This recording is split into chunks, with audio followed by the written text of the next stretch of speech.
Thanks for staying with us. It's time now to take a look at stories making headlines on the front page of Nigerian newspapers. And I begin with the Leadership newspaper.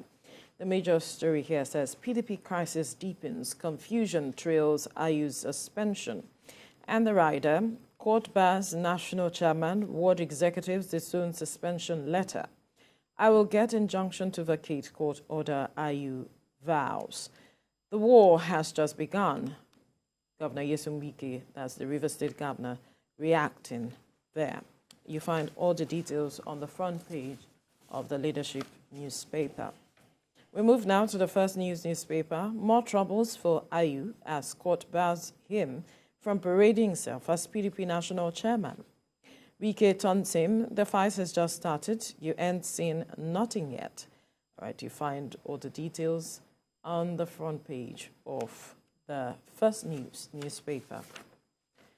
To the News Direct now, Nigeria News Direct, PDP turmoil, Ayu reprisal fight suffers setback as court bars him from chairmanship position. Ayu can't preside over us, I will put more heat. Governor Nyesom Wike reacting. A refusal to step aside leads to legal battle, party stalwart. My removal effort in futility. What has no power to suspend me? Are you speaking, Mike? All right, I have this Nigeria now, and it says, more troubles for Ayu as court bars him from parading himself as PDP national chairman. My suspension and exercise in futility. Ayu waves off Benue party excos. And the fight has just started. Wike is saying this. All this on the front page of this Nigeria. Daily Trust is next, and queues persist as Nigerians hoard Naira notes. POS operators mop up cash at ATMs, and charges drop to 100 Naira per 1,000 Naira, and hoarders will have their fingers burnt. CBN is saying this. And Emefiele urges NLC to shelve the protest. All right, that's what the Daily Trust newspaper has here. Now from there, let's go to Business Day. Business Day says Nigeria's distressed fiscal state faces 5 risks. Nigeria's distressed fiscal state faces 5 risks. Right? From there, let's go to the last one now, Business AM. And it says future bank profitability, growth seen in resilience investment, says McKenzie. Right? That's what you see on the front page of Business AM. Veronica. All right, Mike, let's look at the PDP crisis, which is one of the major stories across the papers this morning, talking about how the crisis is deepening, especially with the courts barring Iyorchia Ayu, that's the national chairman of the party, from parading himself as the chairman. Initially, he was suspended by his ward in Benue State. And he came out to say that the ward lacks the powers to suspend him. And that is what also the constitution of the party also says. There has to be a convention, so to speak, for him to be removed, because that was the contention leading up to the presidential election. But then his party, the courts have barred him from parading himself as the national chair. But Wike, in his usual style, has been responding to all of the happenings in this recent times. He said that the national chair, talking about Iyorchia Ayu, has seen nothing yet, that he lost his word, he lost his local government and all of that. He lost his state. He lost his state, and that it will be morally offensive for Iyorchia Ayu to continue as the national chairman of the party. Well, the crisis in the People's Democratic Party, like we have often said, even before the election, are all avoidable. But because of the interest, the vested interests, a lot of persons who would have succumbed or who would have stooped to say, okay, because I want the party to function, or because I want party supremacy, or because I want to subject myself to the ultimacy of the party, let me either step aside or let me not do this so that the party can ultimately win. But members are not taking that that path. And that is what is costing the political party. One would expect that at the end of the election, all the interests, as much as the issue is in court, the election dispute is in court, but all the vested interest and all of that have come to see how it didn't fetch them what they were hoping at the polls. They didn't win the elections. In fact, they lost more states, state governorship as the case may be. They didn't pick new ones and so on. One was expecting that they would have not sat down to say, gentlemen, let us keep all of those things aside and let us see how we can rebuild. Let's come back to rebuild. Now, going back to this suspension, recall that every member of the political party is registered at the ward level. It is the ward level that recognizes your registration. Absolutely. Good. So at that point, as much as the Constitution says that you can be removed or, whatever at the convention, note that the party chairman has not been removed. He is only suspended. There are two different things. Right. He has not been removed. He has only been suspended. Suspended. So the issue of the ward, at the ward level where you registered, of course, the ward level, the Constitution can say they don't have the powers to remove you, but they have the powers to suspend you. Right. That is what the issue is right here.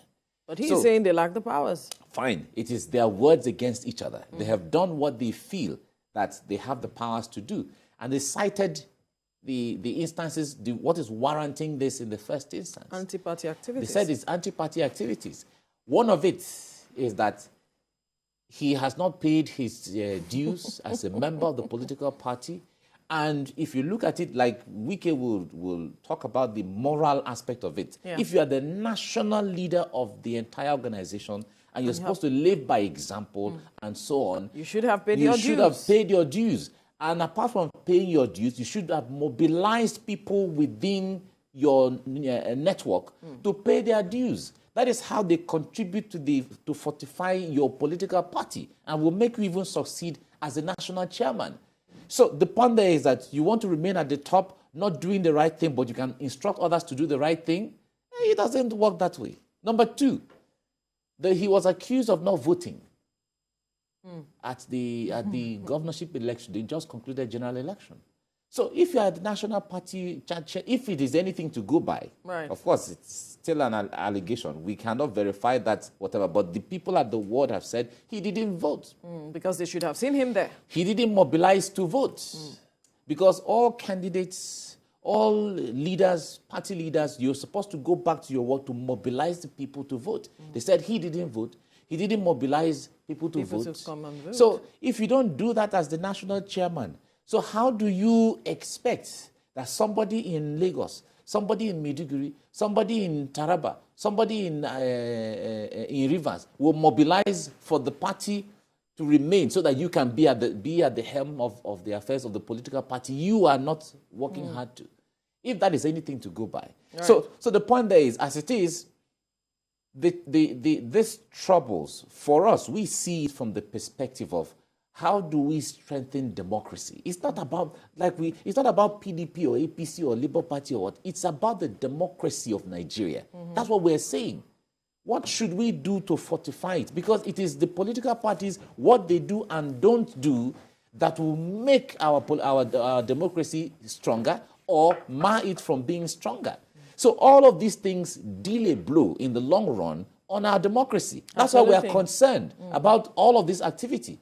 The point there is, if somebody says, I'm an elder statesman, we are founders of this political party, then you should know how to do everything possible to ensure that the political party functions and works. Absolutely. So when you don't do that, you don't have the moral ground to stand and instruct somebody else to do the right thing if you're not doing the right thing. Nobody will blame the national chairman that his party lost the election of his state. Nobody will blame him for that. Anything can happen. Of course, the presidential candidate of the APC lost his state. The chairman of the APC chairman lost his state. The DG campaign of APC lost his state. The DG campaign of PDP lost his state. So that's not the crime. That's not the issue. Any political whatever can happen. But the fundamental things that you are supposed to do, are you doing it? Have you done it? Those are the issues. Because if Ayu had worked for the party, went out to vote, mobilized people to vote, and still lost, then nobody's going to hold that against him. Yeah, right. If he had paid his dues as he's supposed to, mobilize people within his network to pay his dues, nobody would have had this against him. So the point there is that the flanks were open and it was dealt with.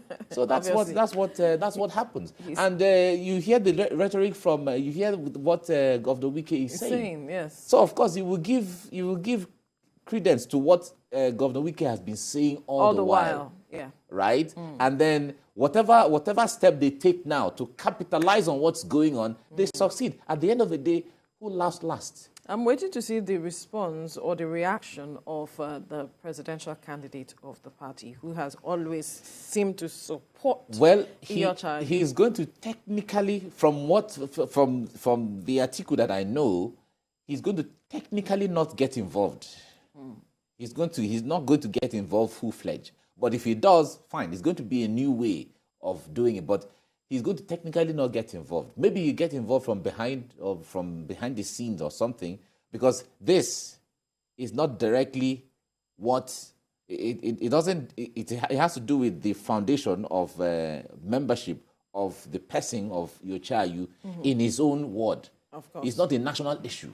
Of course, it's not a national issue, but it's still about the party. Yeah, it's still a local issue there. So we wait to see how he's going to either intervene. And that's what I'm saying. If he's going to intervene, he's going to be behind the scene. Because the issue there is that, are there evidences that he didn't pay dues? If there are evidences, then why would you jump into an issue of illegality? Right? Because if the national party, if the national chairman doesn't pay his dues, how do you support him not to pay his dues? So he wouldn't want to be seen in that kind of supporting something that is not right, something that is not upholding his political party. So if he's going to intervene, he's actually going to be behind the scene to investigate the matter as to if truly he did not pay his dues, and to also see how they resolve matters, because the party needs to come together as it stands. Of course, the party needs to come together. Right. All Nigeria stands to benefit at the end of the day, because these are all, in fact, the PDP is supposed to be the stronger opposition here. Right. If your house is not together, how do you hold APC to account? The APC that is going to form government going forward, as the case is, how do you hold them to account? How do you put them on their toes? How do you ensure that they do everything that they said they were going to do? Right. So that's the thing. Because perhaps that is why we are seeing a third force coming out now, because they are not functioning in the way they should have. It is all good for democracy. And we should all expect them to function. All right, let's leave the conversation here.